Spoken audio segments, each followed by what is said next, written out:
I accept the motion to reconvene to the work session. I move to reconvene into the regular council meeting. I move to reconvene to the regular council meeting for April 28th, 2020. The work session. The work session. Oh, I move to reconvene to the work session, April 28th, 2020. Second. Properly moved and second. Any discussion? All those in favor? Aye. Aye. Aye. Madam Clerk. Madam Yes, sir. Clerk. Yes, Any sir. items that we have an executive session that we need to take care of now? Yes, there are 3 items in the executive session that you need to get motions on. Okay, let's go with the first one. One is legal fees for Councilmember Khalid. I'd like to make a motion. Yeah, go ahead. I'd like to make a motion to cover litigation fees for Councilman Khalid. Second. Properly moved and second. Any discussion? Hearing none. All those in favor? Aye. Aye. Aye. Aye. Does that pass, Madam Clerk? Yes, it does. Okay, go to the next item. The next item is the ratification of the court case for sellers. I move that we approve and ratify the agreement provided to the city clerk made in case number 2019 CV 318747, previously pending before the Fulton County Superior Court. Second. Properly moved and second. Any discussion? Hearing none. All those in favor? Aye. Aye. Okay. Next item. I don't know if that was unanimous, Mayor. It was. I said yes. Let's do a roll call. Councilmember Rao, Yes. Councilmember Gomes, Yes. Willis, Yes. Gilliard, Yes. Reeves, Aye. Councilmember Khalid. Councilmember Khalid. He's Councilmember abstaining. Yeah, abstain. Councilmember Baker, Nay. the motion passed. That abstention is a yes vote. Yes. Okay, so that's abstaining is a yes vote. So okay, it's unanimous. The next one is in reference to the IGA for the Development Authority. I move that we approve the IGA with the City of South Fulton DA. Second. Properly moved and second. Any discussion? Yes, I am in discussion. I am still saying I've gone back through my emails. I have not received any information regarding this IGA. And so I just think it would be fiscally responsible if this is going to be a $500,000 IGA between the city and the Development Authority, that it's only fair that this entire council, not certain council members, but the entire council be forwarded information. I am not opposed to any improvement or development on National Quarter. I wholeheartedly welcome any development, but I think as a council member, as a policymaker, if I am going to agree to any IGA with a different entity of $500,000, it's more than fair for me to get the information, and I simply did not get the information. Let me just say Discussion. something.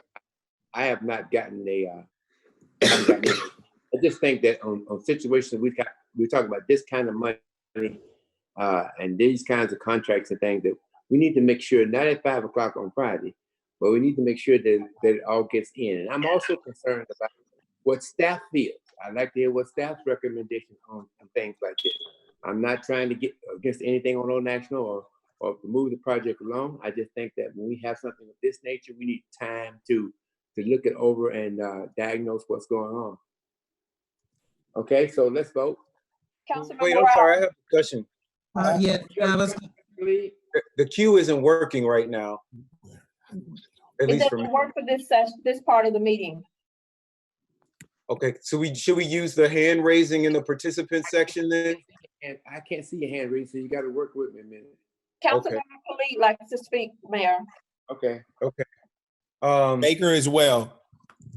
So first, I just want to say previously, that last vote wasn't unanimous. There was at least one nay, and I did abstain. And I think that sometimes things are recorded as abstentions and sometimes they're not. And so I just think we need some clarity around how abstentions work. Like, we just need to come to agreement about that. But on this vote, I would say it's my understanding that nothing has changed from November, and with the Old National Park redevelopment. And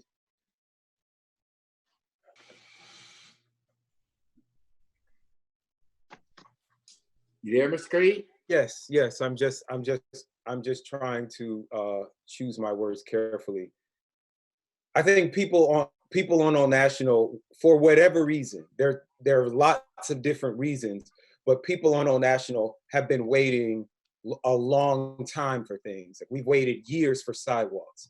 And here's another example of where people have been asking, hey, what's going on with this project? You announced this development. I haven't seen any groundbreaking yet. And sometimes I just think we get in our own way of progress. And I don't know why that happens so much, like on this side of town. But if the price has not changed and there is no material change in the cost to the city, I think we should just go forward. So that's why I will be voting yes today. I do want to explain why. Well, Mr. Khalid, I don't want you to put out there that we think anything about any part of our city over another one.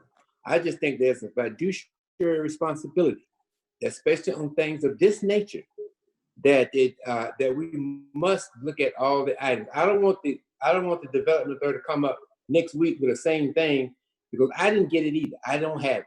All right. And so I hear that. I hear that, Mr. Mayor. I'm just saying, if that is going to be the principle, if we're going to operate on the principle that if one member of council doesn't feel sufficiently informed for us to move forward, if that's that we're moving on, we have to practice that across every development deal that we have. Well, Next. Vote gets it. So let's any other discussion, Mr. Rao? Yes, I'm in the queue. I'm in the queue. Mr. Rao, go ahead. Yes. Keep going. I would like to say I will be abstaining too. I did not have it. It's not, even if it changed, it is irresponsible to vote if we don't have the information in front of us. It's not that it's not support, but we should all have the same information. Also, even if it is substantially the same, one of the initial things I hope, and I think Mr. Baker spoke to it a little bit, but I still don't have a full picture, that there needs to be some community benefit that comes back to our city for conveying that land. And so I hope that's been addressed. Again, I don't have the document to speak to it. Okay, Ms. Gilliard. I didn't receive it. But I'm caught between two things, and one of them is it was already voted on, and the only difference in what we're dealing with right now is for 2 years, if we can't get a developer to develop this property, then we will give it back to the city. That's the difference. And so when I take that difference that says, okay, this could be a benefit, it could really be a big benefit and this is the if and only if the project is a $350 million project and you've got a park sitting there, it's sort of like unlikely that it wouldn't be developed, but that's still iffy. But on the other hand, when I weigh the fact that I didn't get anything either, I'm trying to balance it to say, what's the big difference? What does it impact? What does this change impact? And for me, it doesn't appear that that there's anything so great that I wouldn't vote yes for it, even though I really would like to have the additional information. I don't think it's irresponsible, particularly since the attorney on the phone verbally, instead of in writing, told us what the change is. So it's not like we're completely in the dark. That's all I wanted to say. Okay, Mr. Mayor. Baker. I got you all. Let me get you in order, Mr. Baker. I got you, Ms. Gahn. Yes, Mr. I just, for the benefit of the public, I don't want it to go out as if like this is completely something that's new. This is the same thing that we voted on and we actually placed in the hands of the city manager and actually our city attorney. Our city attorney procured another attorney just so she wouldn't actually be representing both entities. And we did this, and it's been difficult to find an attorney to work for us outside, as we all know how that works. And it's been going on since November of last year. So the back and forth of going back between Mr. Donald's office and our appointed attorneys, we've had at least 2 or 3 or possibly even 4 assigned to this. So the only way we could take action is to bring it before council. It came last night. I think Attorney Walker actually sent it out to everybody the second time. I know I received it. But the bottom line is there isn't a fee from the city. If anything, the city is just getting an additional $500,000 plus to Old National Park, including other things that will be enhancing Old National Park that comes along with the development. The only reason why it's brought forward to council, because it wasn't coming back to council again. We've already voted for this. The vote took place in November. So I don't want to mislead the public as if like this is something new. This would not have come before council outside of us trying to move forward, given that we've had a developer on the limb for the past 6 months who's willing to move forward even during this pandemic. Okay. So I urge us to move forward. Okay. Ms. Gahn?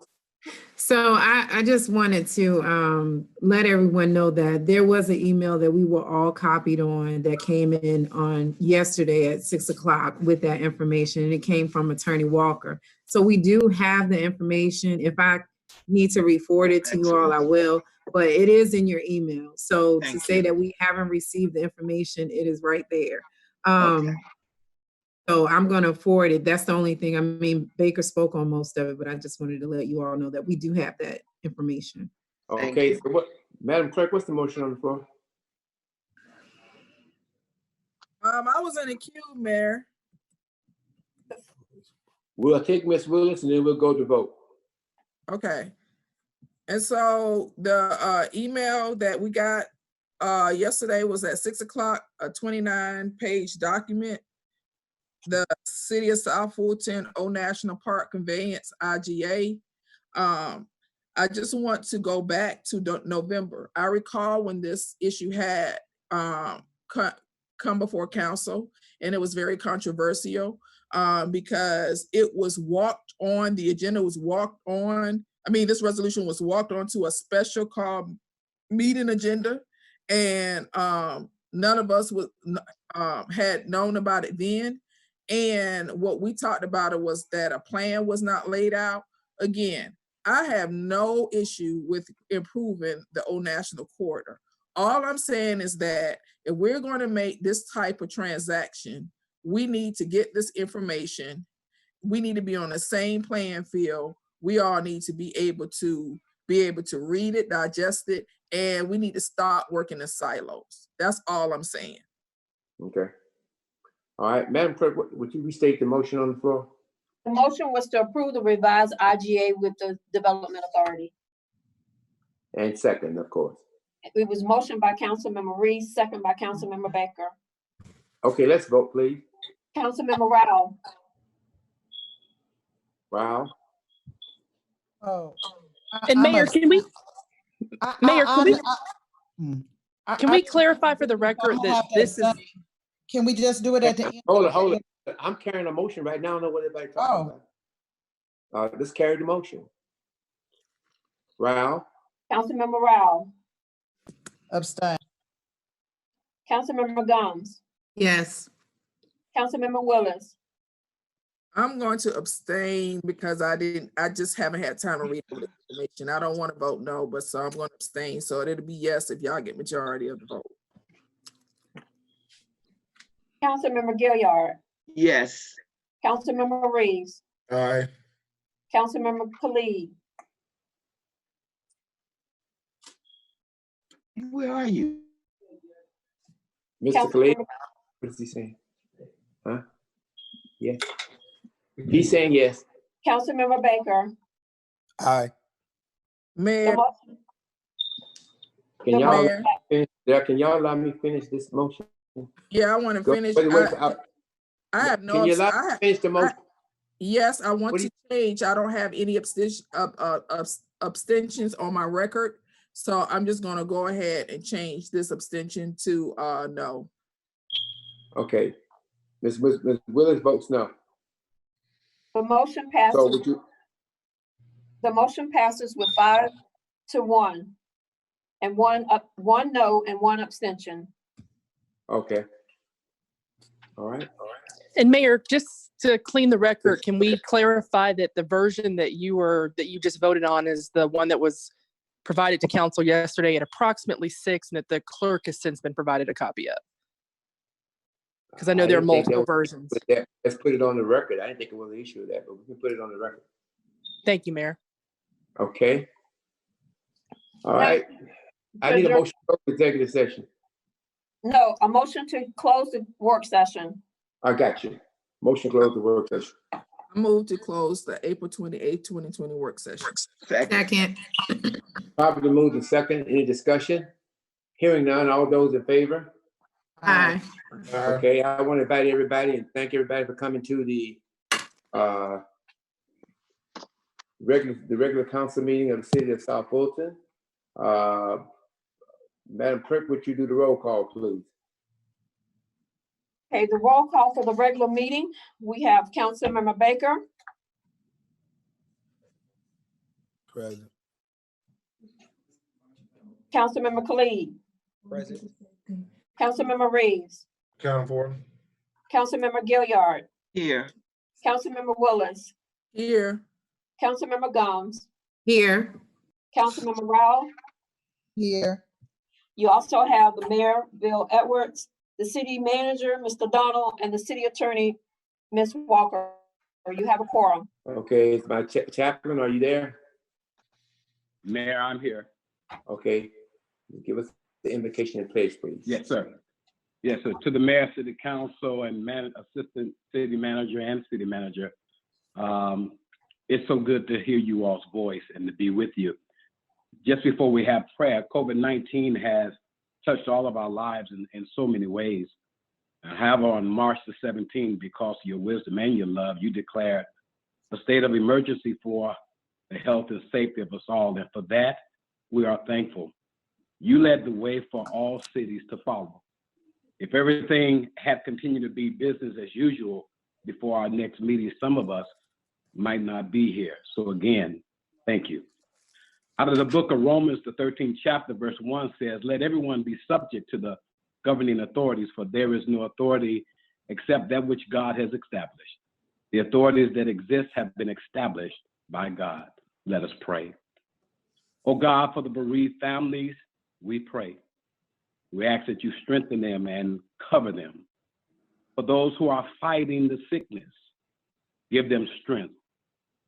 For all those who are on the front line, medical personnel, 911 operators, the City of South Fulton Police Department, the City of South Fulton Fire and Rescue, and all the other cities, continue to cover them.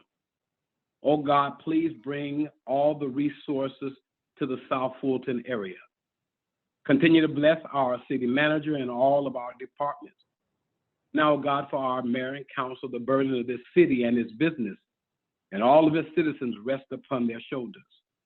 The symbolism of our scripture is that you place each one of them over their district, along with the mayor, and you have them in your hand. They can't do without each other, nor can they do without you.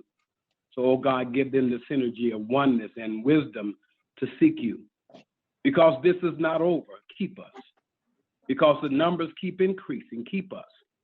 Because the death toll keep rising, keep us. Until we all come together again, and we shall.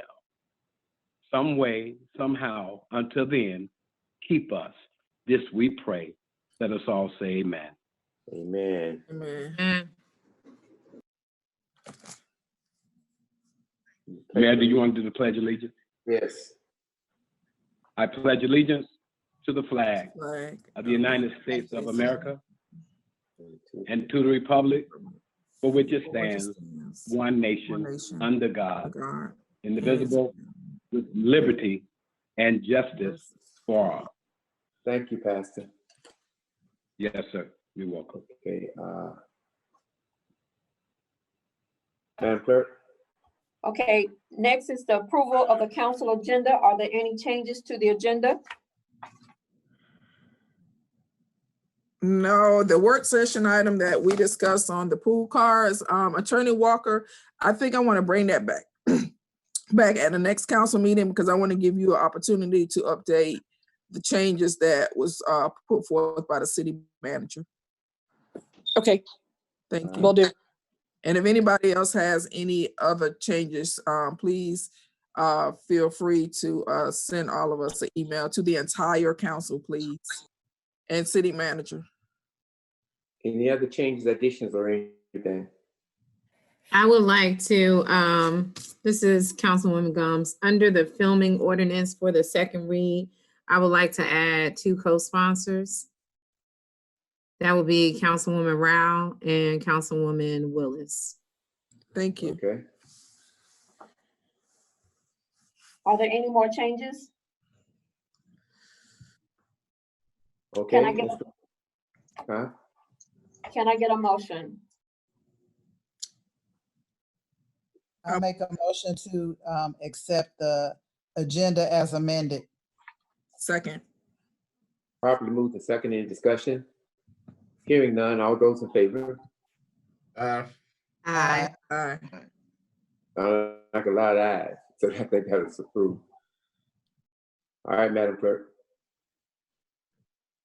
Next item is approval of the city council minutes, work session minutes for March 17th.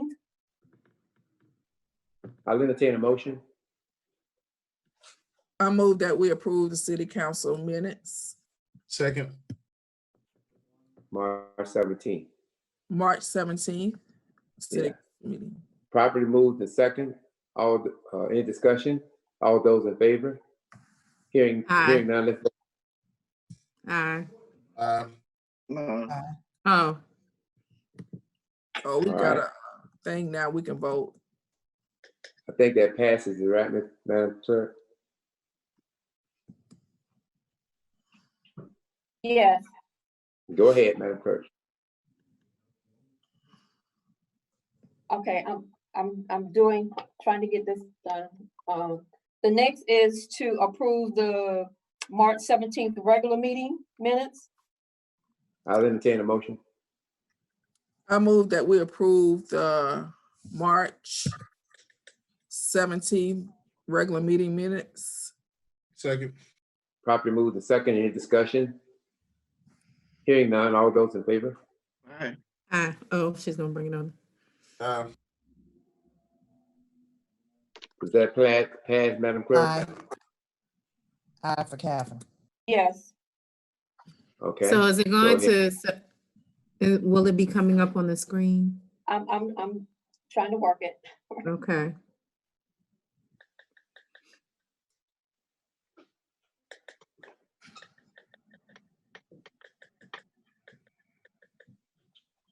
The next one is to approve the special call meeting of April 2nd. I move that we approve the special call meeting minutes from April 2nd, 2020. Second. Properly moved and second, any discussion?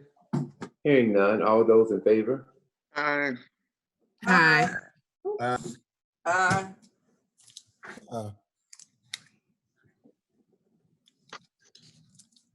That approved? That's approved? Yes. Okay, good, go ahead. The next is the April 13th special call meeting minutes. I move that we approve the April 13th special call meeting minute. Second. Been properly moved to second. Discussion. Hearing none. All those in favor? All right. Aye. I heard 3 ayes. Aye. Is that approved, Madam Clerk? Should we not vote on the screen? I'm trying to maneuver it now. It's still in the conference call.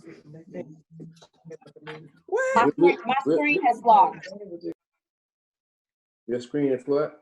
has locked up. So Just get a roll call vote. Just get a roll call vote. Councilmember Rao, Yes. Councilmember Gumbs, Yes. Councilmember Willis, Yes. Councilmember Gilliard, Yes. Councilmember Reeves. Councilmember Reeves, Come on. Councilmember Khalid, Aye. I'm also voting in the chat. Aye. Reeves, aye. Councilmember Baker. Aye. Okay, it approves. The next item on the agenda is public comments. We have 4 public comments Okay. for the meeting. The first one was from Kelly Ross at 2345 Sandgate Road. She's in District 6. Her concern is the cell phone towers in the city. She have noticed several new towers that have been erected within the past few months with the controversy surrounding the dangerous effects of 5G. And she hopes we hold the health of our citizens in our highest interest and will no longer approve any future towers without giving the citizens the opportunity to make their voices heard on this issue. Okay. Comment number 2 from Rosie Robinson at 6010 Oak Bend Court. She's also in District 6. Her concerns is that she's moved onto the Old National Highway area and that there's a danger that the pedestrians are confronted with when trying to cross the intersections at Old National Highway and flat shows. The traffic light needs to be regulated so that pedestrians have time to cross the streets. The traffic lights were covered with plastic and have not been put into service for pedestrians to safely cross the street. Please put medians and more safe crosswalks that are not enough safe places to cross the street currently on Old National Highway. Okay. Comment number 3 from Andrea B at 110 Spicewood Court. She does not say what district she's in. Her concern is about condemning blighted and burned out properties. There is a property in District 6 that burned out nearly a year ago. The owner, she's told, is not responding to the city's complaint, and so the property stands burned, an eyesore and magnet for trash and pestilence. When can the residents in this neighborhood who pay their taxes get this property condemned and torn down? Is running the property values and making our neighborhood look like trash. That's the last one. And the fourth and final one is from Joseph Stalls, 605 Escalade Drive. He's in District 3. He has 2 questions. Do we have a policy for Airbnb rentals? Because it's beginning to be a problem in the Sunrise neighborhood with noise and traffic late at night. The second question, is there anything the city can do about the train logs stacked up and down Roosevelt Highway? It's an eyesore and has been so for over a year. Those comments have also been forwarded to council and department heads. Okay, I will allow a 2-minute point of privilege for Mr. Khalid. 2 minutes. Mr. Khalid. Sorry, let me unmute myself. Can you all hear me? Yeah, that's a 2-minute point Point of privilege. Yes, I'm gonna save my questions about the blighted property for Mr. Donald in your city manager's report, just FYI heads up. But I did want to just take a moment to celebrate Dr. Catherine Rao. It was her birthday this weekend. I hate that you had to celebrate it in the midst of a pandemic, but I just wanted us to just take a minute to say happy birthday to Dr. Rao. That's it. Nobody said happy birthday to me on the 10th. Happy birthday to you and Dr. Rao. Happy birthday. You had a safe birthday indoors. I hope you had a safe, sheltered in place birthday. I did. Thank you. Thank you. So much. All right. Yeah, that's not true. I called you and wish you happy birthday. Well, that's true. You did. You did. Okay, Madam Clerk. I sent you a text. I have a 2-minute point of privilege. My hand was up. Now look, too. let me tell y'all. So we ain't gonna be doing all these point of privileges after we have these. Well, my hand was up, Mr. Mayor, in reference to the comments. Okay. Well, I didn't see your hand. I got you. Go, Miss. Let me do ladies first, and then I'll get you, Mr. Baker. Is that okay?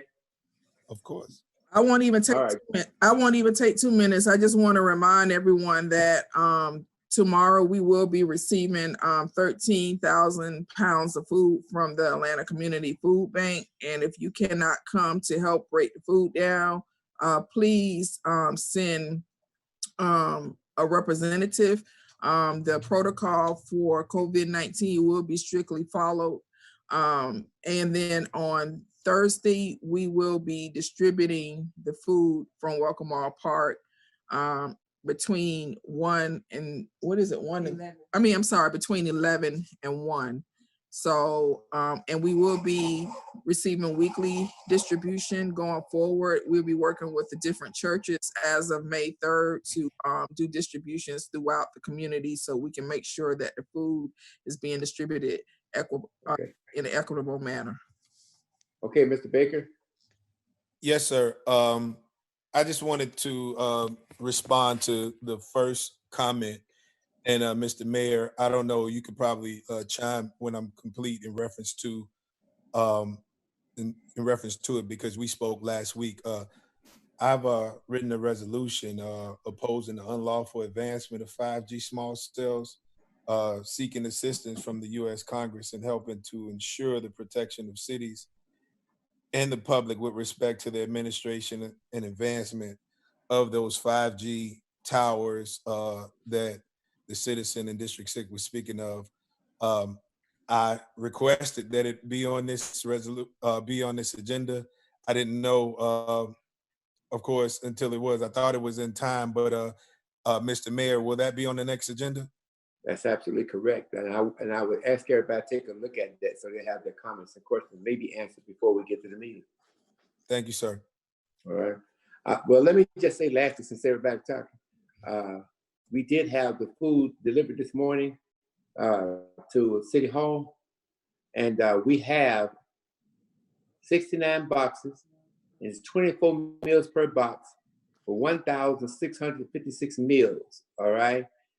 These are perishable meals, and I would urge you after the meeting to make sure you pick it up from City Hall and disperse it in your communities, okay? Absolutely. Thank you, Mr. Mayor.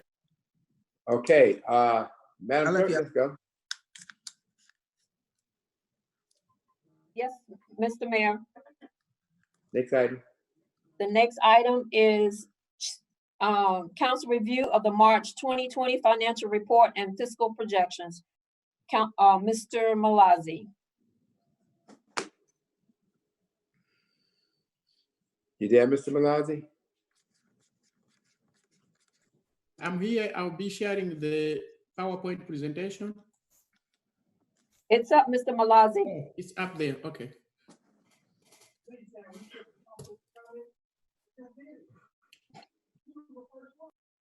Can I have a control? Can I share it so that I control it? Or give me the next page if possible. Okay. Good afternoon, Mayor and Council.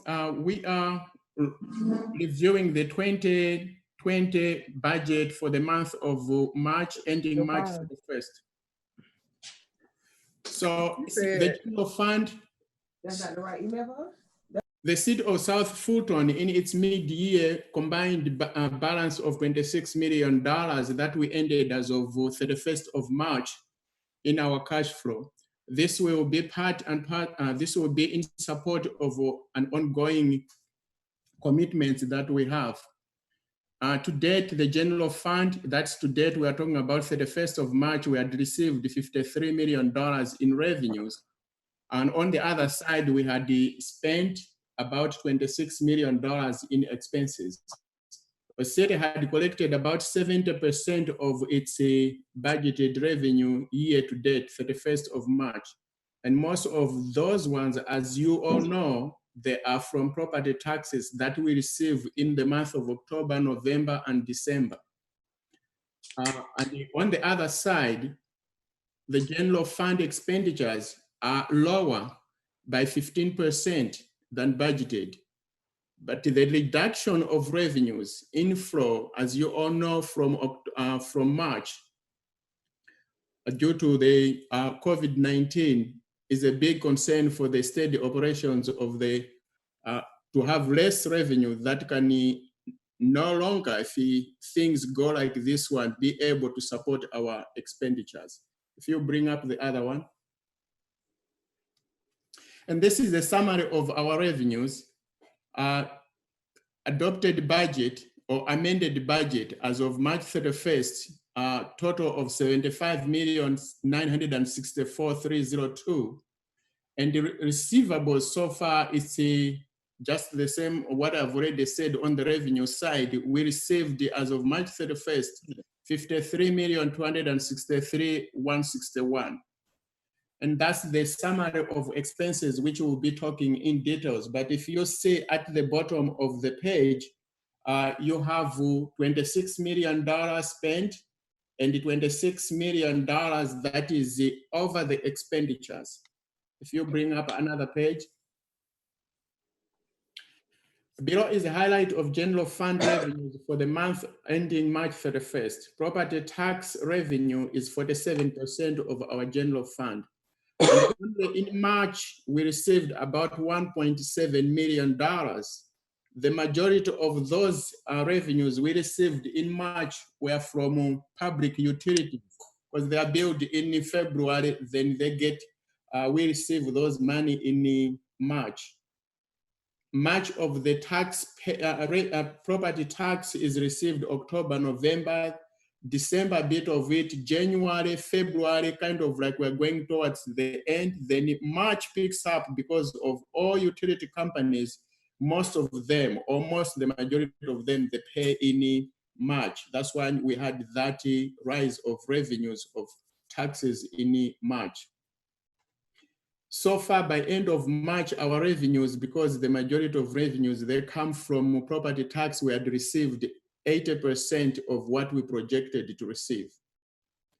Local option sales tax, known as lost revenue, is 21% of our general fund revenues.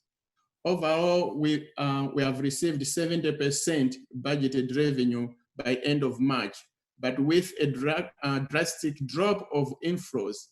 Sales tax with an average of 2.2, most of the times we receive 2.2, 2.3, sometimes we may go up to 2.4. However, in March, we had that drop that we never expected it. It went as low as 1.9.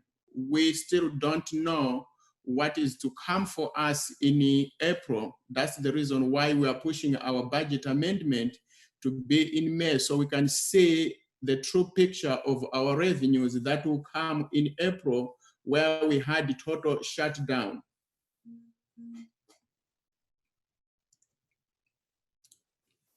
This is a summary of revenues for month, how much every month we are projected to receive. So we have the first column on the left is the monthly budgeted. Then the next one to our right is March, as of in March, how much we received, $4.8 million in March, we received that, but we don't know what will come in April. And you see the difference from what we projected to receive monthly, the third column on your right. Then you have amended budget, how much we amended and how much we were supposed to correct. The bottom line on amended is the same amount, $75 million, 964,302. Then the next column, second from the right, is showing how much we have received from October through March. That's $53 million. Then at the last column on the right is a distribution of the percentage for each line revenue. Next. This is a summary of how much, where does most of the revenues come from. So you see the biggest revenue we get is from property taxes. The second one is optional sales tax. And the last is a combination of several other revenues to include the business license, permit, and the rest of other small revenues. Now we get into expenditures. On average, expenditures are at 35%. As you remember, as you recall, we have received the revenues 70%, and our expenses are almost half of that amount as of end of September. This is so because of several things that have taken place. And those things will include the freeze hiring of new staff without compromising services delivery, and suspension of various operation allocations such as travel. As you may know, that almost countrywide conferences have been canceled, training have been canceled, almost most of them, if ever they are still there, they will be online. So we are removing all monies that were allocated for travel, allocated for training, so we can move those funds into other areas that may be needed, since we may not be going to conferences almost for the rest of this fiscal year. And even though there is that reduction that we have done, but the freezing that we have, still there are essential positions that cannot be compromised, or they are not subject to the freeze. And these ones include public safety hiring. So we have 15 public safety new staff that the chief is planning to hire within this fiscal year. And there will be some 4 promotions within PD. There will be 22 positions in fire and rescue that they will be hiring during this freeze, and the 2 senior staff in community development and regulatory affairs. And you'll see all these 3 departments are in the public safety.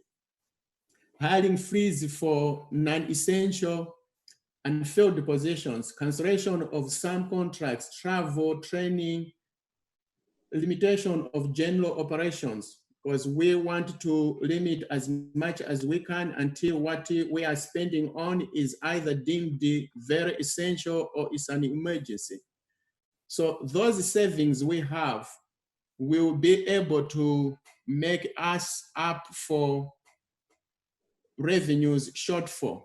I want to make a correction on there where we say our shortfall is supposed to be $10 million projected.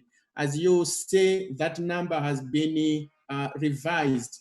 You see it in the city manager's report. It's $11.4 million shortfall in our projected revenues.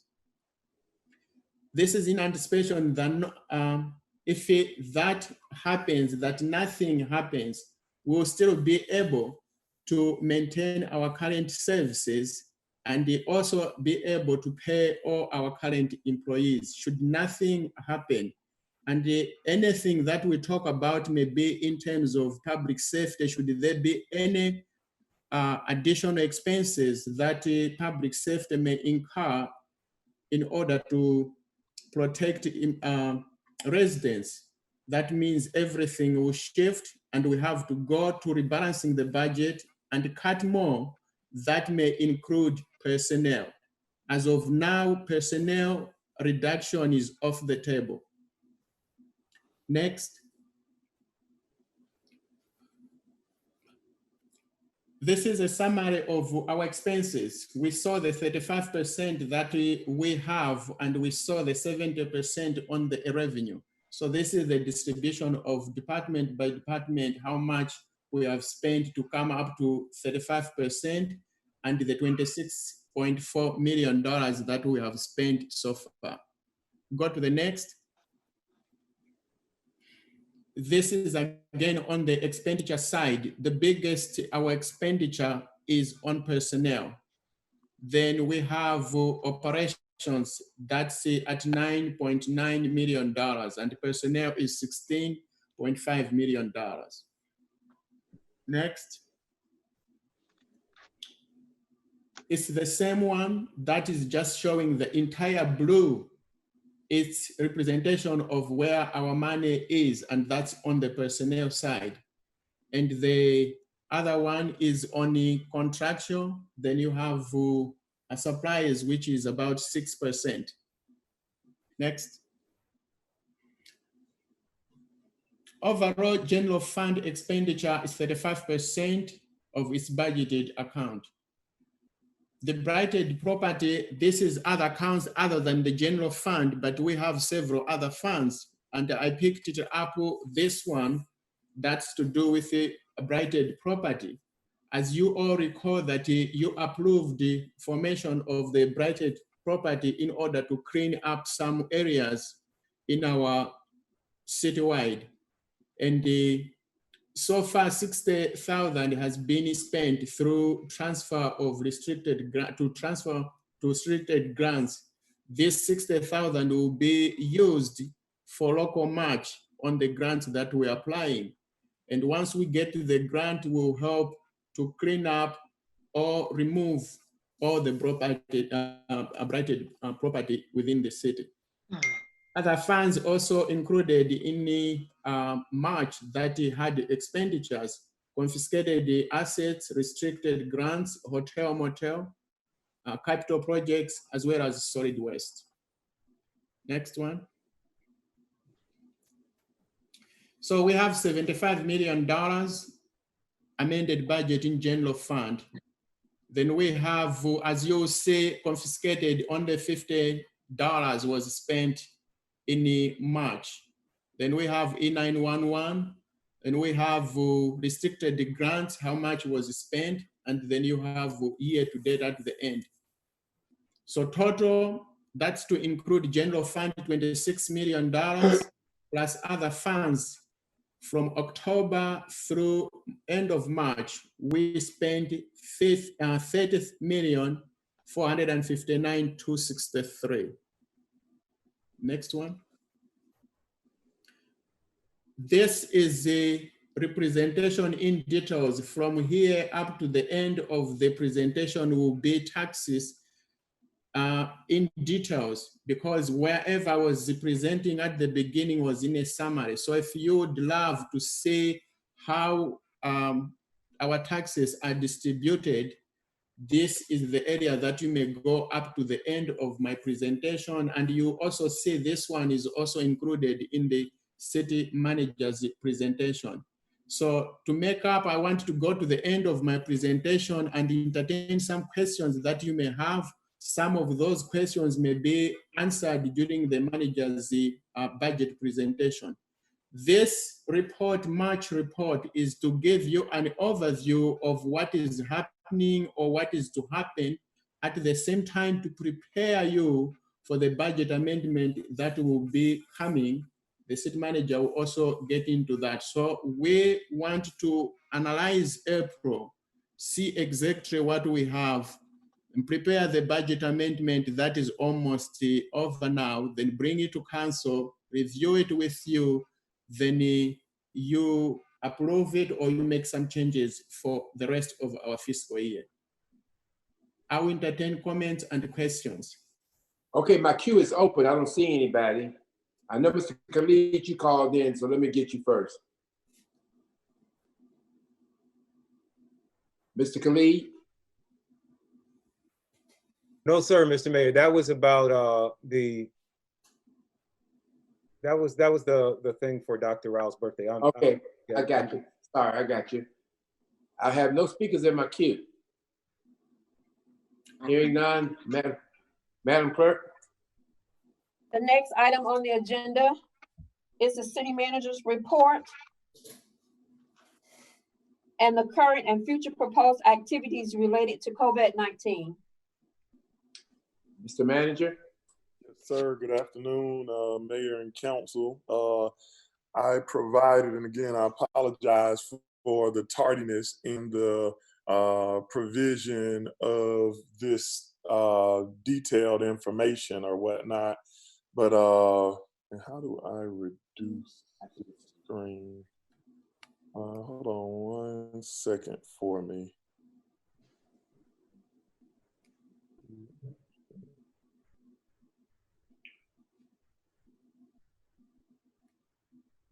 No.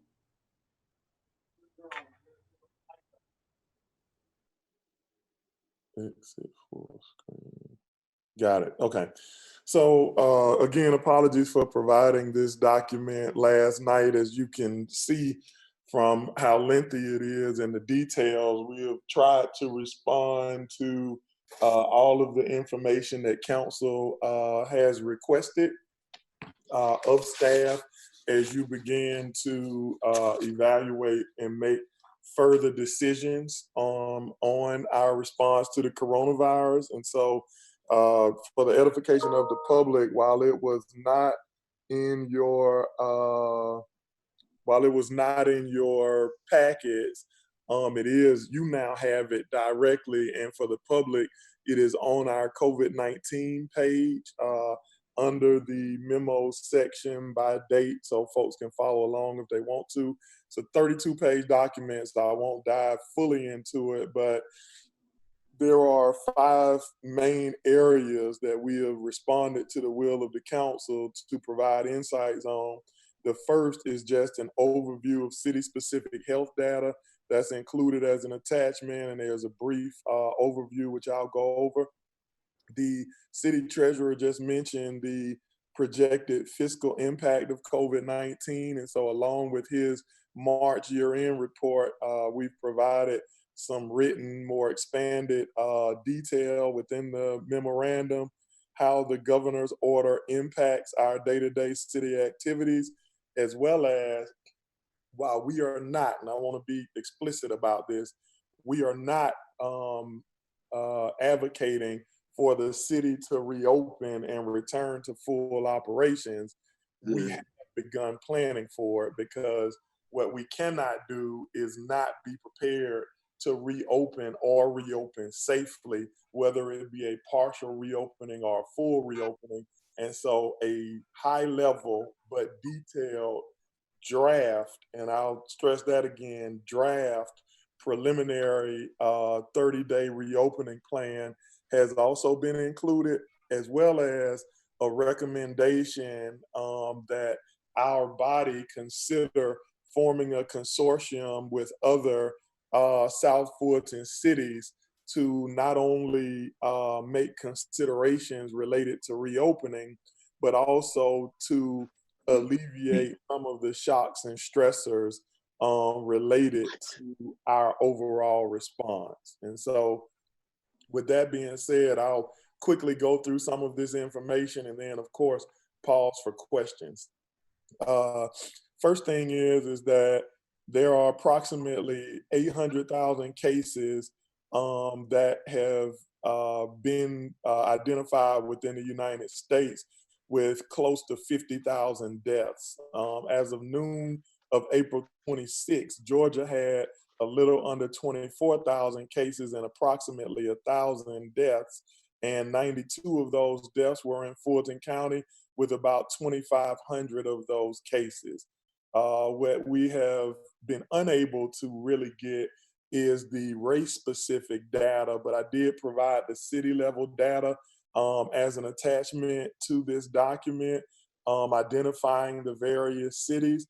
We still are having some challenges with the accuracy of that information. I think it's been well documented both here and through any other forum both the mayor and I have advocated very strongly that Fulton County and the state take the extra steps necessary to appropriately identify this data, which would be taking all of the case and death data, aligning those areas of reference, and fleshing it out through the GIS system, which can accurately appropriate those areas to cities. And so we have made some progress, as you'll see, because we've included updated data in this report, and it will be online for folks to peruse as well, but it doesn't quite meet what we want. What we do know is that while African Americans around the country are less than 15% of the total population, we're almost 40% of the confirmed cases. And so that in a community that is more than 90% African American is a very big concern for us. And so while the numbers in Georgia have shown some progress, we do not see the same leveling off in the in Fulton County and specifically in South Fulton. And so because of that, we are not recommending that we reopen the city for full service at this time. I think we've ramped up on our ability to deliver services remotely, and we do plan to bring more additional services online, but we just have not gotten to that point yet. I think when it comes to our fiscal position, I've continued to use the term that if we would not be considered in a strong fiscal position, we do consider ourselves in a stable fiscal position. But we, like many other cities, are experiencing great loss. So very early on, we took the proactive steps to mitigate any health impacts by moving to telework. And then for the 12% of our employees, which is a fairly small number for us, but for those 12% of employees who cannot telework, we have placed those staff on administrative leave with full pay. Doing so has resulted in a very minimal amount of exposure and cases for the city of South Fulton, which has helped us to really maintain our operations. With that, we projected that we would see the greatest impact beginning in April on our finances. What we have learned after doing our preliminary review is that we did start seeing many of these impacts in April, and it began as referenced by the city treasurer, that we started seeing reductions in our local option sales tax, as well as in our hotel motel tax in the middle of May, which had a significant impact. About 15%, we collected about 15% less in our hotel motel revenues in March than we had in our previous average months of the FY20 year, having our lowest collection rate of about $8,000 a month in the month of March. And so we actually expect that to even decrease more in April and beyond. Secondly, I think what we have seen, and just to highlight on the hotel motel tax, while we expect it to reduce, we won't really see the full reductions until around May or June. And the reason for that is that, to my knowledge, the governor's office has identified some hotels that will be utilized to kind of house certain state first responders and key stakeholders who would be impacted negatively by the coronavirus, and one of those hotels is in our city. And so that even though the revenues would decrease, we still expect to receive some form of revenues. And so again, we don't know what those numbers will look like fully, but while we have preliminary numbers for March, I would caution us not to really consider the baseline until we get May or June numbers. I think what, I won't completely go over the areas mentioned by the city treasurer in his report, but there are some areas for our finances that you really want to look closely at. And so the city's already collected about 80% of our property taxes. And so while our, in comparison to other cities, our forecast looks a little bit more rosy, what that would say is based on when we collect taxes, and the fact that we will not have a $10 million cash rollover into the next fiscal year, we have got to continue to remain prudent with our spending and make some of these recommendations, whether it be the reduction of contracts or the postponement of payments and projects and things of that nature, to ensure that we can maintain our commitments, our fiscal commitments that are recurring. One of which is likely the most important, is related to the people and our staff. And so to do so, we have definitely got to be prudent to see what those early collections will look like.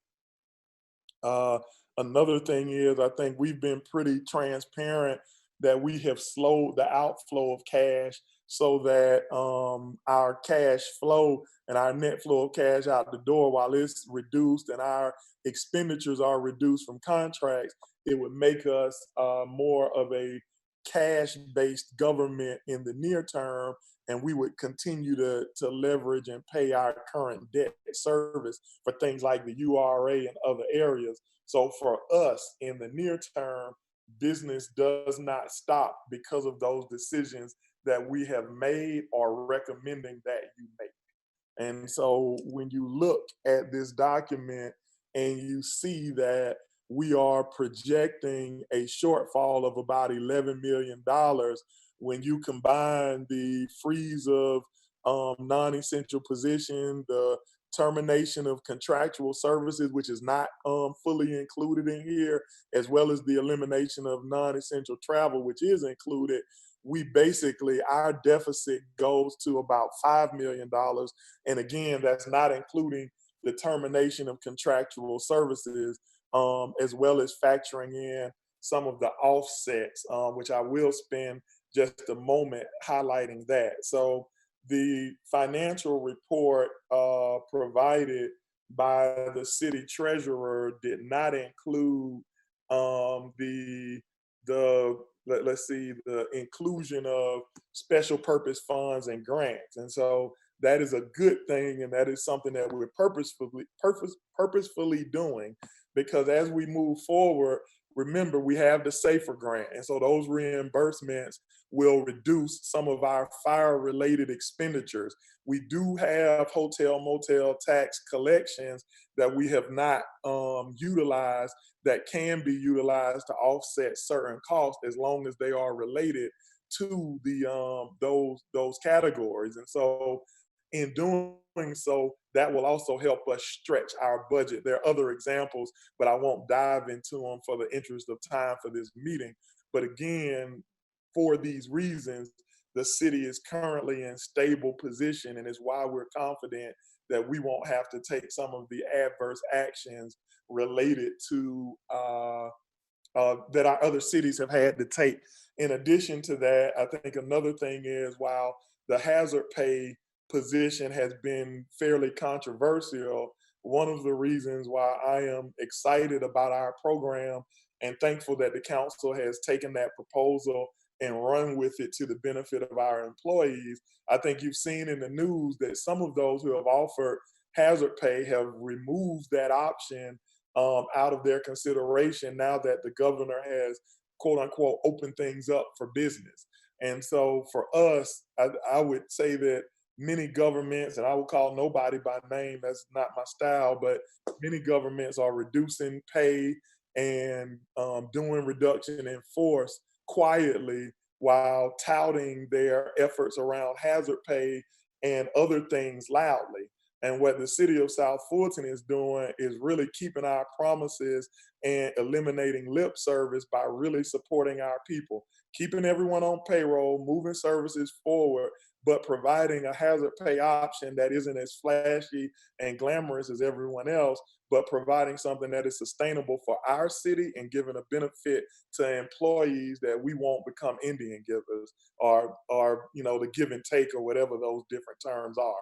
And so for us, we're keeping our promises and keeping our coffers, as strong as possible. And I think that's very important for us financially moving forward, as well as keeping the public trust. I think in addition to that, one of the areas that we also should highlight for not only the council, but to the public is that our model of government and our efforts that we are making are allowing us to continue moving our services forward, even though we are looking at very steep budget cuts. As you'll see in the projections that we have included, this year we had about $110 million all in our adopted budget. We are expecting that number be reduced greatly down to a high of around 92 million and a low of about 75 million based on collections or the total impact of COVID-19 and the coronavirus. And so when making those considerations, usually we would be in the throes of budget development. Right now, we have paused the development of the budget to give us more time to identify the impacts of COVID-19. But what we are doing is also looking at utilizing a new way of budgeting. Both Mr. Malazi and I have experience in developing what many call zero-based budgeting. I think from his background, he calls it priority-based budgeting. In the district, we called it zero-based budgeting. And in lieu of creating a budget based off of past revenues, you create your budget based off of need and priority. And so you literally start at zero.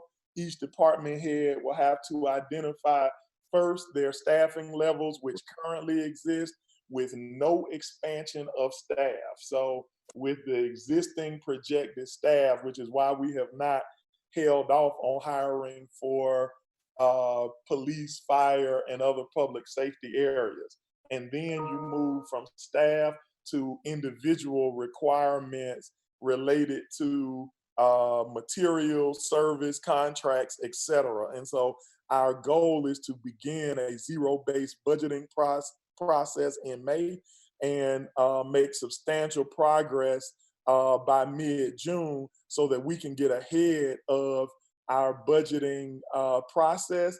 And by the time we present it to council, if the situation for COVID improves quite a bit, we will make sure that we respond accordingly. And so I just want to make sure that we highlight that, because that is a very, very, very important aspect of how we will deliver services. I think in moving beyond that, I won't dive into the actual reopening process, but I would highlight this in two areas in closing. I think number one is we have included the basic standards by the CDC, as well as basic opening protocols here at the city. I think there are approximately 10 of them that range from health and wellness to signage, how we'll deal with visitors, different social distancing protocols, as well as personal protective equipment. Beyond that, each department has a specific plan of operation, most within 3 phases, for which we would phase an opening over 30 days at minimum. We expect it to actually take about 45 days, but a 30-day phased reopening that encompasses everything from services, safety, enhanced online options, as well as the ability for our residents to contact departments online and set up virtual meetings in 1-hour increments so that we can expand our citizen engagement and access to government resources, even doing so remotely. And so in closing, one thing that we have seen is that some of these smaller cities, including us, although we're the 5th largest city in Georgia, when it comes to acquiring resources and products on behalf of our residents, we don't have the buying power of, let's say, in Atlanta or DeKalb or Fulton County. And so we in many times find ourselves at their mercy for partnership when acquiring personal protective equipment or, you know, access to other vital resources. I think the recommendation that the city partner with at least the South Fulton cities in a consortium is for multiple reasons. One, when we make the decision to reopen, it is going to impact our residents, our businesses, our key stakeholders that we probably are not even thinking about, but more so, we are a region. And so if our were restrictions on curfew not the same or not similar, or at least taken into consideration, let's say Union City or East Point or Fairburn, it really hurts all of our residents because they don't know when they can come into South Fulton to go to Publix versus going to receive a UPS package in Union City and vice versa. And so us partnering with them in some way to talk everything from policy to administrative activities, us doing so could really help ease the burden on our regional residents. Many times, based on our map, folks don't know when they're in South Fulton versus Union City, Fairburn, or those other places anyway.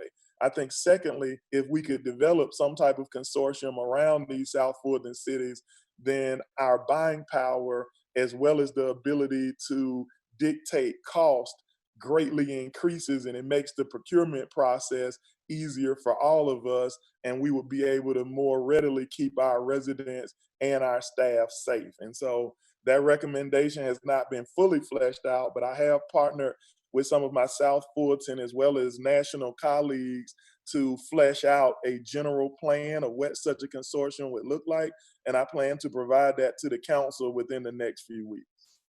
With that, I know that's a lot of information at one time, and I tried to condense a 30-page document. I'm sorry, I know Ms. Gilliard's gonna hop on that number. It's 29, a 29-page document into a very short conversation. But I hope that it was helpful, and I will definitely take any questions that you might have.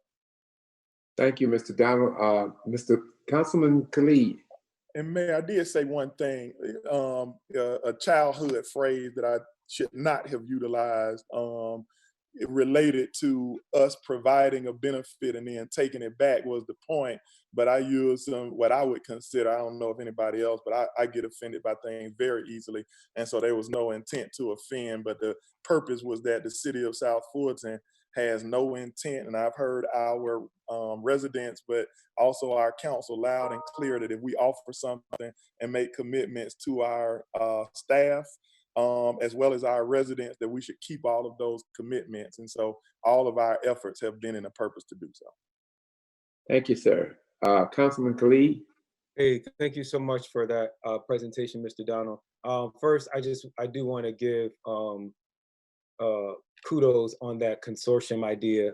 I think hopefully in partnering with other cities on this crisis can maybe open the door to us building coalitions where we can partner with each other on more contentious issues. So like this is the perfect time to start opening those lines of communication. The blighted property update. I know that we passed that resolution a while ago.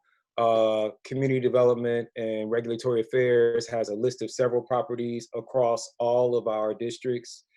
So what is the, and maybe Attorney Walker can jump in as well, like what is the next step to actually tackling these blighted properties? And first to say to the citizens who've been asking, we are not going to be able to do them all, certainly after the numbers that you just heard about our budget, but hopefully we can begin this year tackling some.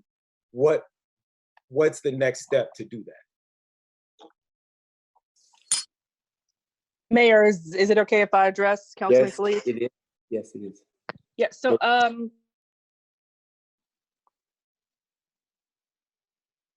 development, the Department of Community Development has members. We had a a really, really nice plan in place. There was a lot of work that the code enforcement officers did under that advisement, and we were ready to send out notices probably to about 60 properties, as well as initiate actions against close to, I know there's 3 tiers of property, close to 30 to 40 properties. This was scheduled to start literally the week that you had your first emergency meeting for the pandemic. So that Monday, that Tuesday that these mailings were supposed to go out, that Monday prior, we were realizing, okay, everyone leave City Hall, stay at home until further notice.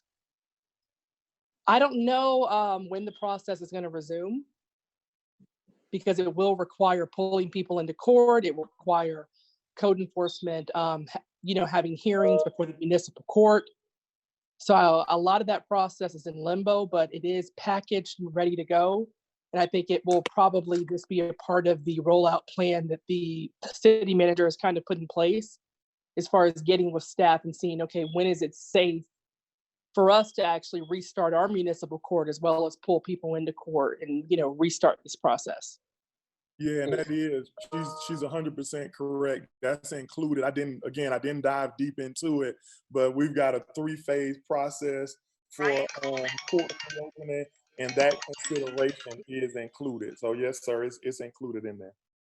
Okay, the next thing about the reopening, I didn't actually see, maybe I missed it, but I didn't actually see a phased timeline for reopening.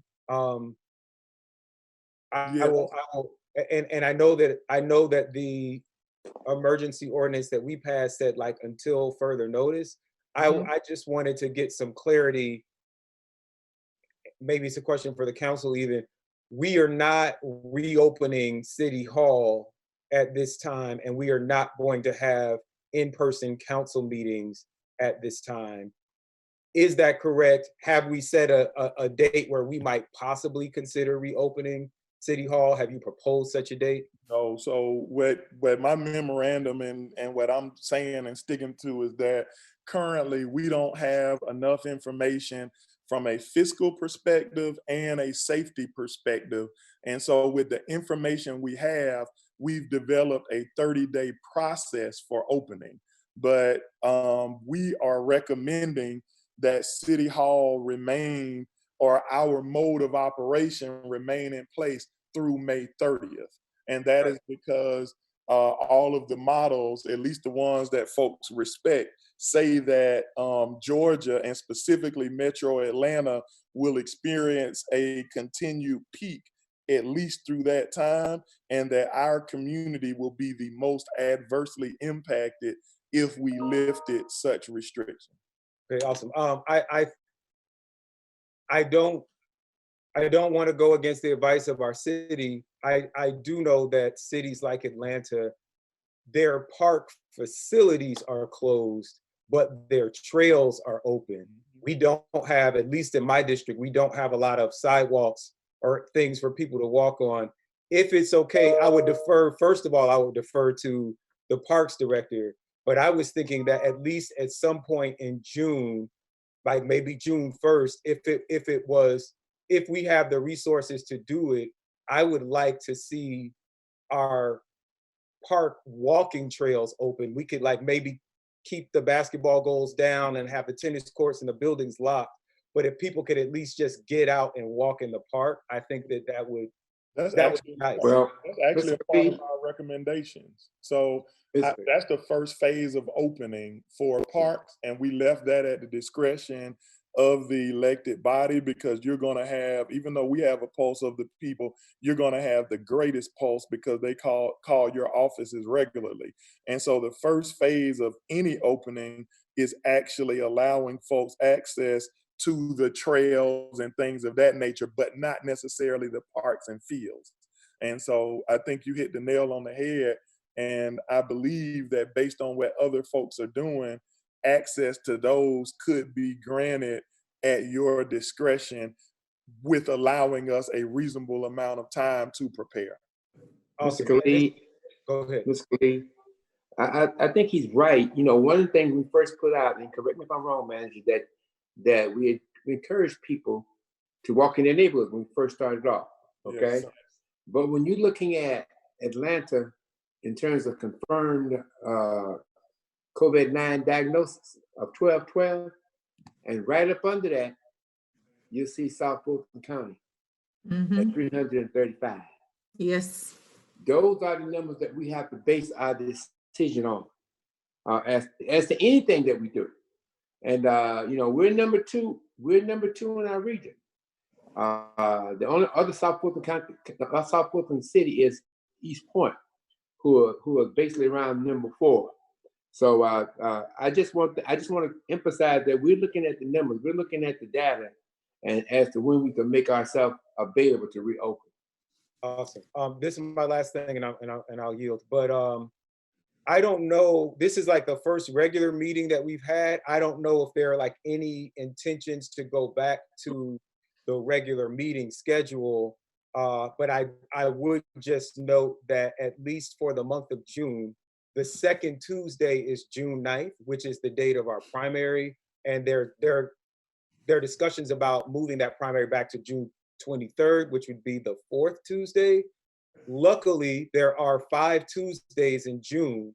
So if we were going to go back to a regular meeting schedule, which I'm not saying that we have to, but if we were, I would just I'm asking in advance that the council look at the 16th and the 30th versus the 9th and the 23rd, so we wouldn't run into any, because we know what those primary days are. One of the things that me and the manager talked about yesterday was this whole concept of the new normal. As we go forward, whatever we decide to do, it's not going to be the same as we're used to. So there's going to be a new normal. I don't know. I kind of like these meetings like we had today. You got a move button. No, that was a joke. I like them. I like starting at 10 o'clock. So I'm good with daytime meetings. Yeah. So I'm just saying the new normal is whatever it is. And we talked about this, Mr. Manager, did we not? About what it's going to look like after everything is over. I mean, people are ordering groceries from be delivered to their house now. So those are the new things that probably going to be around for a while. So we have to decide as a council what we want to do, how we want to address that.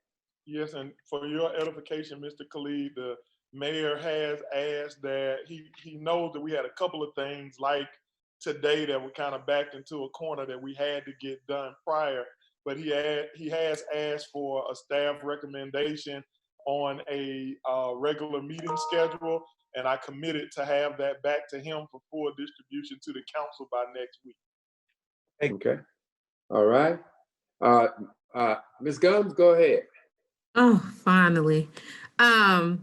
So Mayor, they have been ordering groceries online forever now. I just want to let you know that piece of it. Well, not a lot of folks as we know now, but go ahead.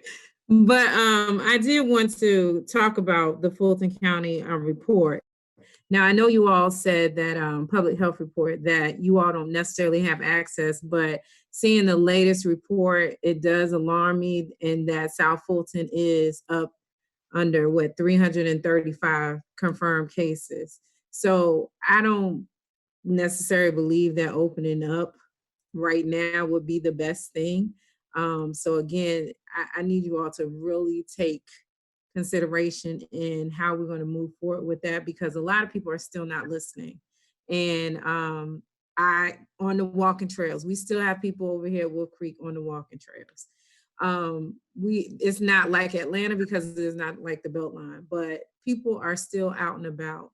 And there is a regional coalition of elected officials for South Fulton that is doing that thing, using their voices to make sure that their constituents are being heard, and also talking about making sure that you stay home. So Councilwoman Willis and myself are a part of that coalition, and I'm sure it will expand as time goes on.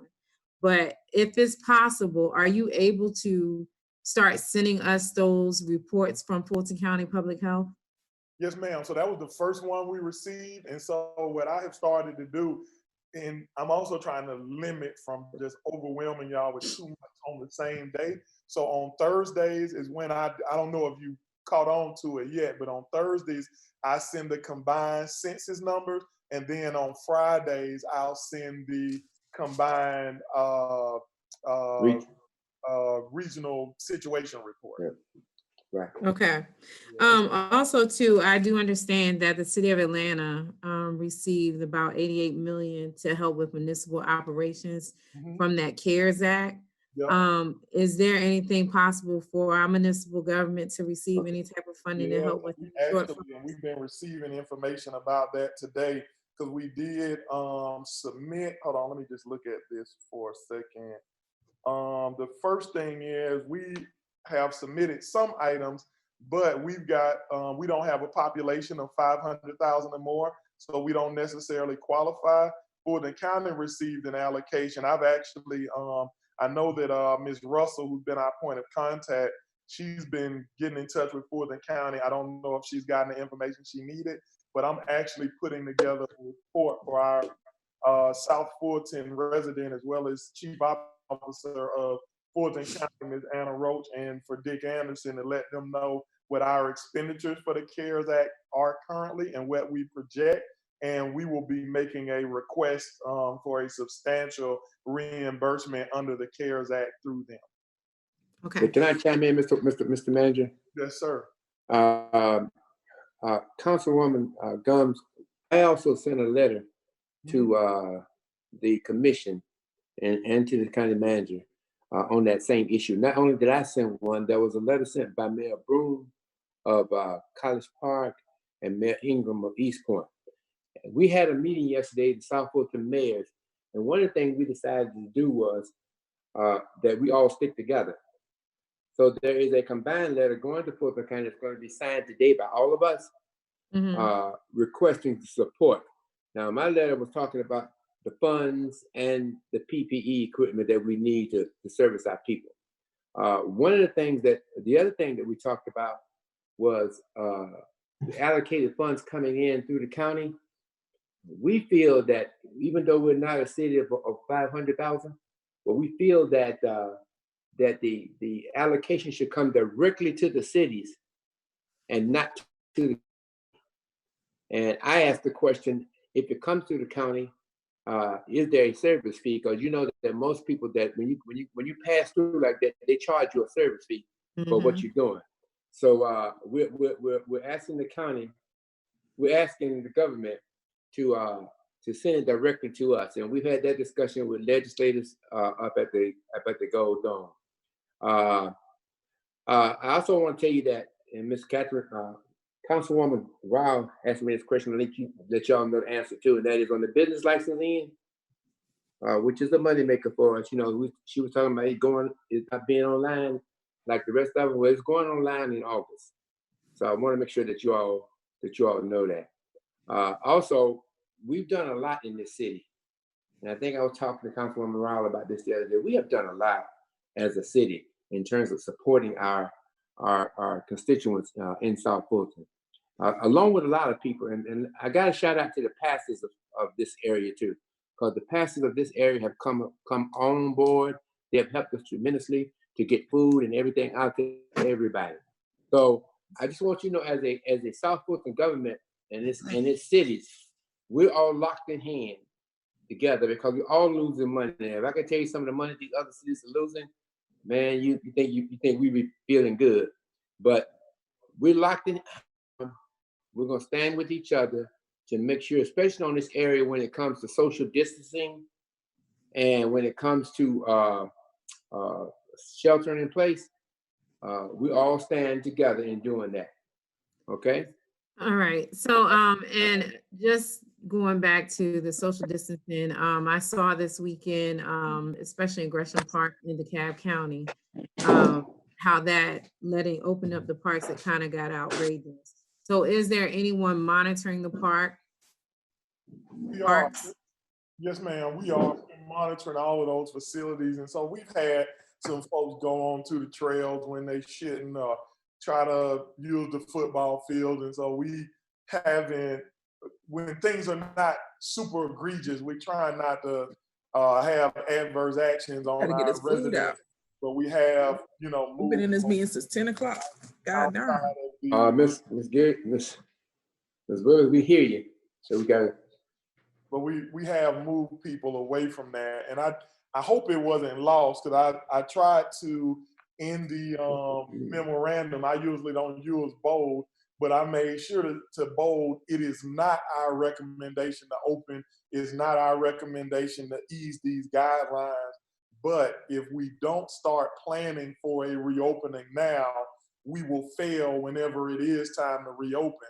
I think the other things that I think is important to highlight is we don't expect to have a vaccine until at least a year and a half from now. We don't expect to have a treatment or drug until January or February.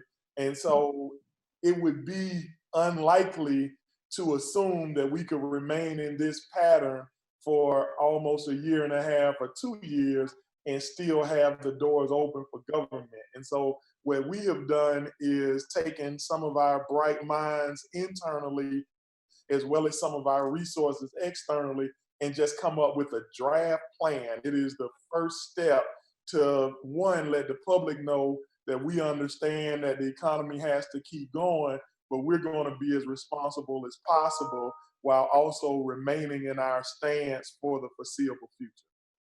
Understood. And my last comment is that I do like the morning meetings. I just think that they need to be broken up. Either we have a work session on one day and maybe a regular meeting on another. I think just as Councilwoman Willis said, we've been in the meeting since 10 a.m.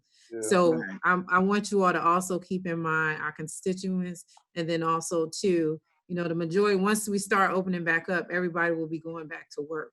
So we might not be able to just have, you know, where you're toggling between a Zoom meeting here and a Zoom meeting there. So just kind of keep in mind our constituent base as well. All right, the last speakers be Ms. Gilliard, and then we'll move on, Madam Clerk. I hope that we're really going to be deliberate about opening up and not do. I'm sitting and watching CNN and MSNBC a lot and seeing people out on beaches and people just disregarding. And the few times that I do go out, it just really, really blows my mind to see so many people walking around with no mask on, no gloves on, nothing. So I hope that we are really, really going to be really deliberate, because all the scientists are saying the more you stay in place, the more you're going to be able to tackle it. In addition to that, I did hear on the news yesterday that Georgia is 36 in testing. And so that is a real, real big issue, of course, nationwide. But we really, really need to do something in terms of trying to ramp up additional testing. In addition to that, I didn't see and it's really because I don't know if it came out yesterday, but I am really interested in seeing the stats, the cases and the deaths for the city, because I have worn out every entity I could about Fulton County, in fact, the state of Georgia, not having any stats for cities. I just think that, you know, people want to know exactly what's going on around them. So, Mr. Donald, when did you send out the email that has that information? It was at p.m. last night, but actually, Ms. Chris just forwarded it to all of you guys again, because there was one document that for some reason when we sent the extra detail by zip code was not included. It's now been updated both online for our public as well as in your inboxes. So it has everything that is available to the minute to anybody in the city and around the city. Everyone has that same information now, and we'll actually be creating a dashboard that we'll update weekly. As we update you, we'll be updating the public so they can follow it as well. And my last question, Mr. Donald, how many pages is it? It's actually now the total is 37 total pages in the document. And this is an attachment of 10 pages that comes directly from, 8 pages that comes directly from Fulton County. So you can actually go directly to that if you would like. Thank you. Okay, Madam Clerk. Yes, the next is scheduled for the city attorney's report. Mayor, I have nothing additional. Okay, Madam Clerk? Okay, the next item is the consent item. Council approval to purchase 66 packet jet electronic citation printers and supporting hardware in an amount not to exceed $50,000. I'll entertain a motion.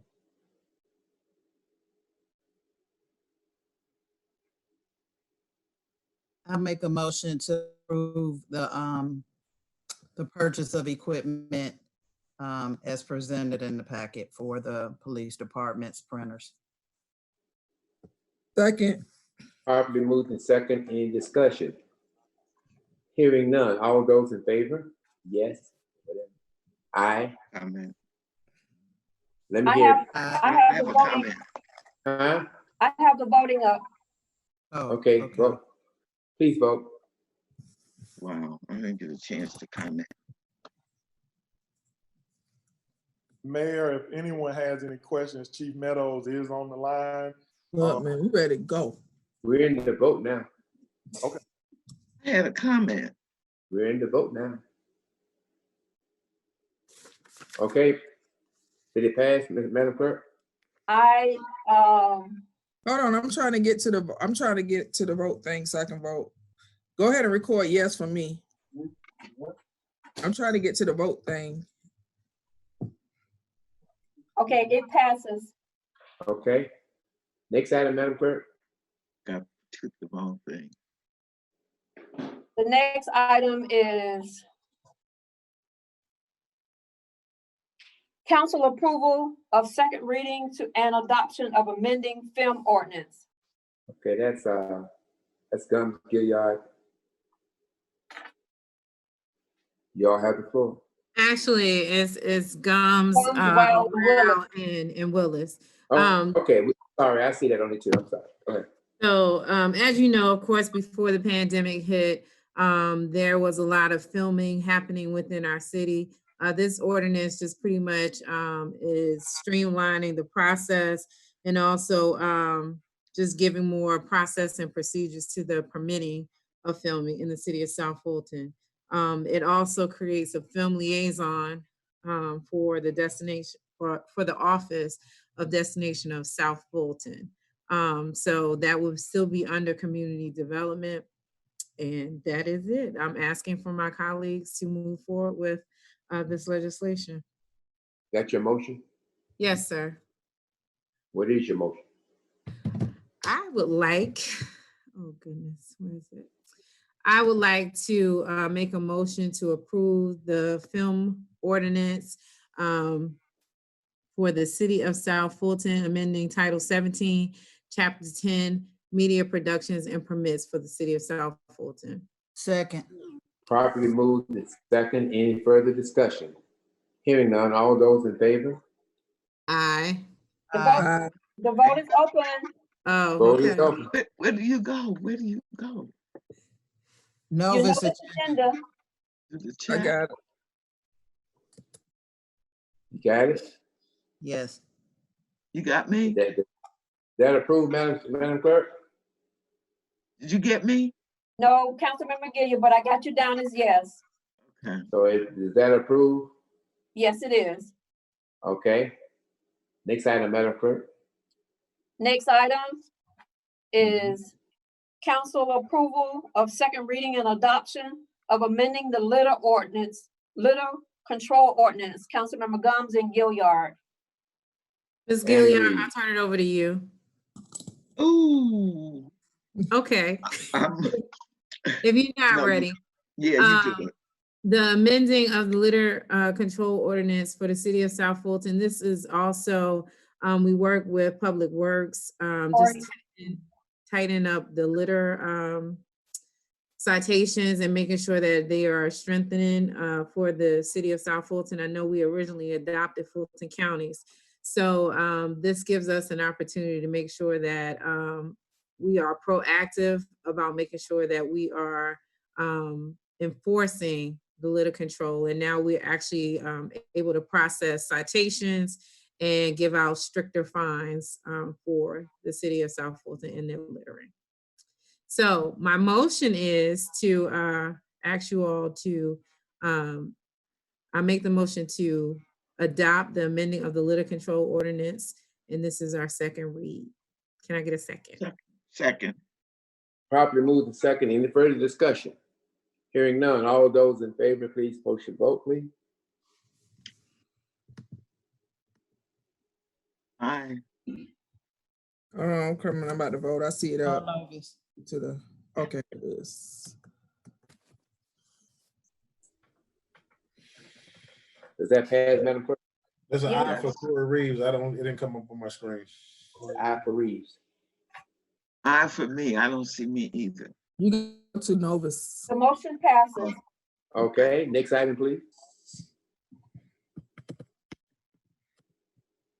The next item, council approval of resolution, council approval and second reading and adoption of amending the procurement ordinance, enhancing operational efficiency.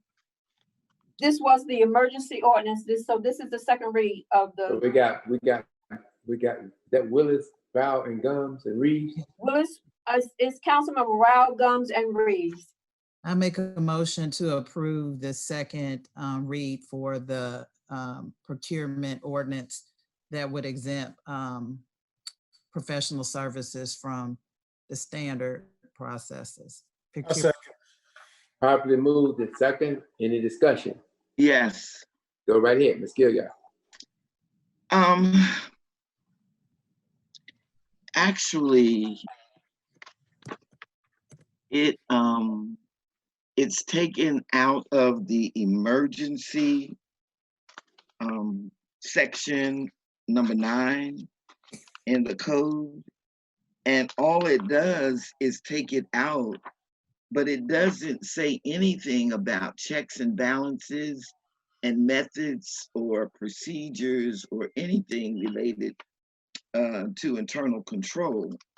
And so with that being said, I'm not comfortable with just taking it out. Okay. And that's all it does. It takes it out, and there's nothing about the next steps or what do you do or how do you go about doing it. And so I thought about it, and I thought about, well, when we hire individuals, we have the HR policies and procedures that have to be followed, and that gives us a lot of internal control over whatever's going on. But with this, we're just taking it off, and there's nothing that, there's nothing else that's attached to it, and I'm not comfortable with that. Okay. Can I respond? I don't know where the checks and balances would be by just taking it off. It would appear to me, if you're going to take it off, then there should be some language in here about then what after you take it off. Okay, Ms. Rao, let me get Ms. Wilson, I'll get you, okay? Mayor, you got us in the queue, right? I have you, you coming up now. Go right ahead. Okay, because And there's no, excuse me, and there's no fix. we discussed this in detail 2 meetings. Can I move I moved the previous question? Okay.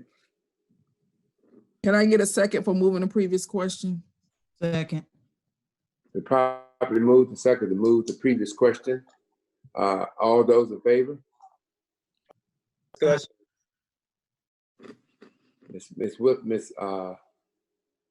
Madam Clerk, tell me when we have a full vote.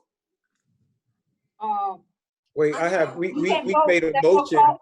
There's We no made a call. motion without a discussion. There's no call on there's no discussion on a call vote. Right. Did you hear that, So- Mr. Lee?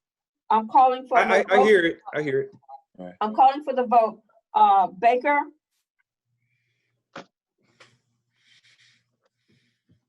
Khalid, No. Reeves, Aye. Gilliard, No.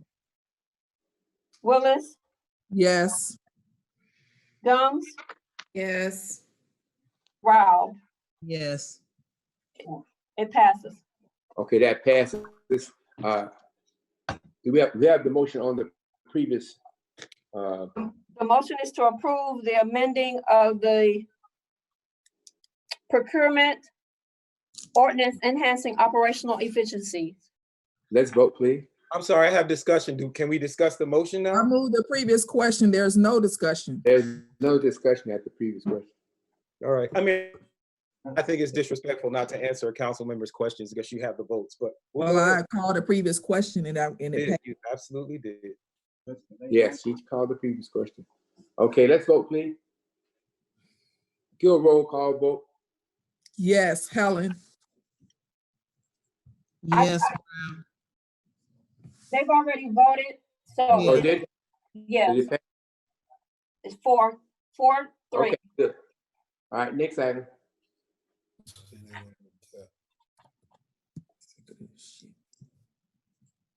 Next item is council approval of the resolution implementing a hazard pay program for high-risk essential employees as a result of COVID-19. I move to approve, I move to approve hazard pay, implementing hazard pay. Second. Properly moved in second. Discussion. Hearing no discussion, let's vote, please.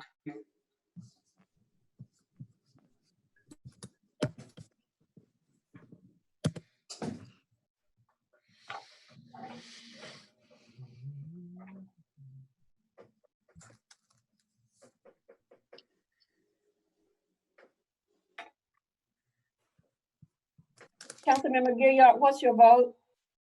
Oh, I confirmed. I'm looking at the screen where it says confirm, against, abstain, and I click confirm.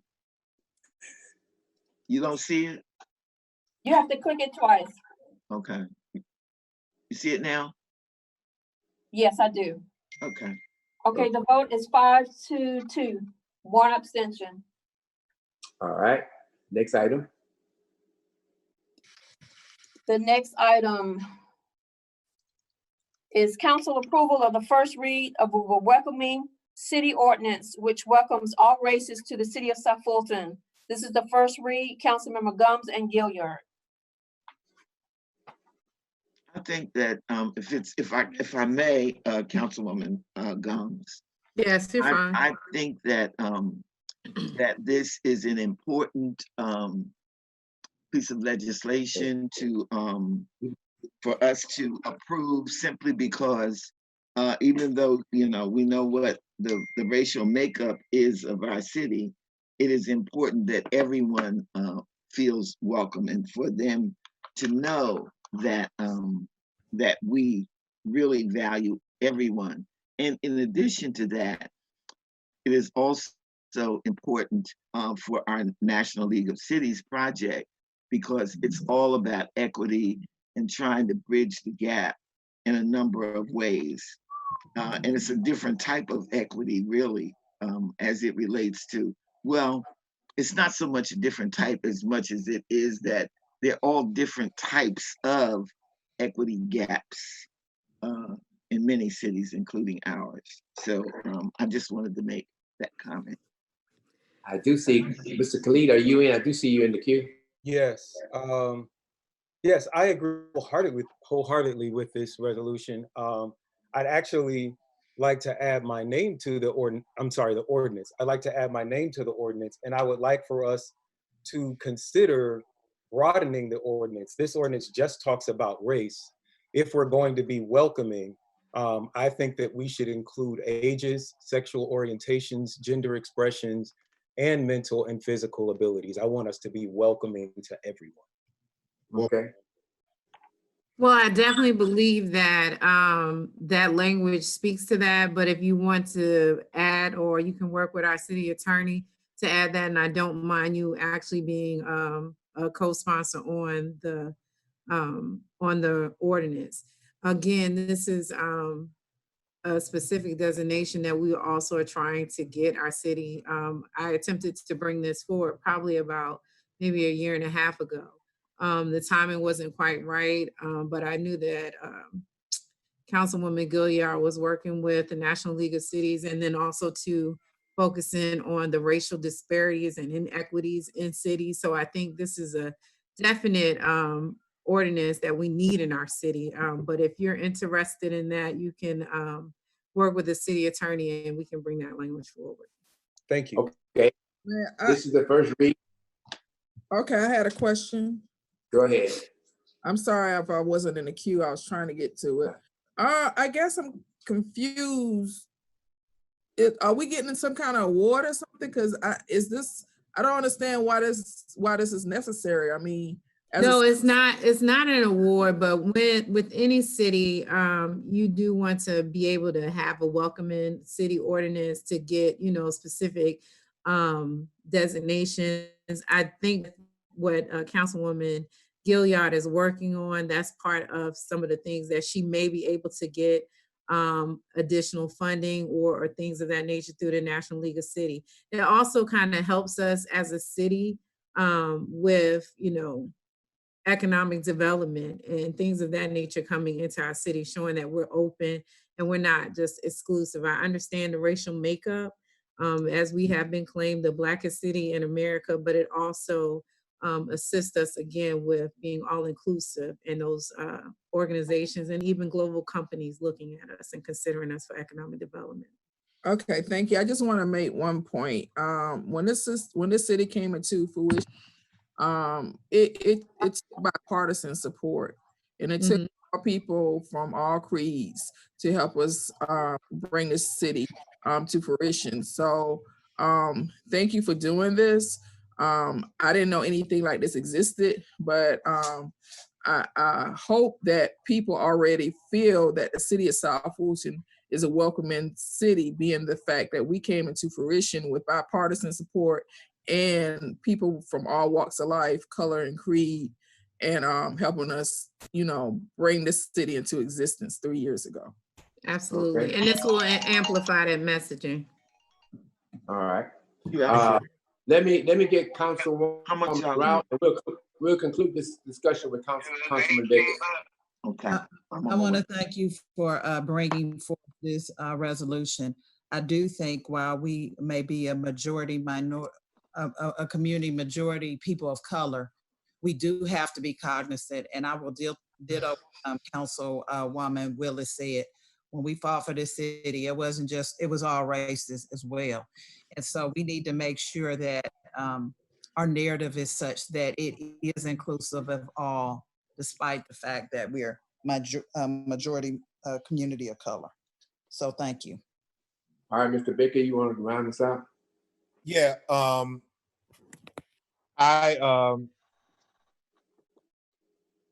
a bit just perplexed unless we're going to be receiving something, and I would like to know more about what the reasons Councilwoman Gilliard are working towards, because I don't know if this is something that every municipality has to say. And it concerns me if just because we're a majority Black city or quote unquote blackest city in America, we have to step out and just say, hey, we're welcoming to everybody, when other cities don't have to say it. It's kind of understood. And it's like we're explaining the things that should be understood, or, but for us to actually have to step out and create an ordinance to say that, I just want to know if there's any surrounding cities that have done this, and the things that we probably are looking towards being incentivized in the future from making the grand statement that, hey, we're cool with everybody. That's Absolutely. Well, Okay. absolutely. There are some cities that have done this. I do know the city of Tucker has also done this as well. I don't have that list in front of me, so I don't want to speak as if I don't know, but I think this is just like any other ordinance. If you want to make sure that it's on record as how you are, we don't necessarily have to say it, but again, it goes on record. I'm sorry. No disrespect. I said, Mr. Okay, Booker was the okay. was Right, the- and just because she didn't say that, I want to say that's okay. I'm unapologetically African American, and I'm happy and proud. We all And are. I believe many of us in the city are as well.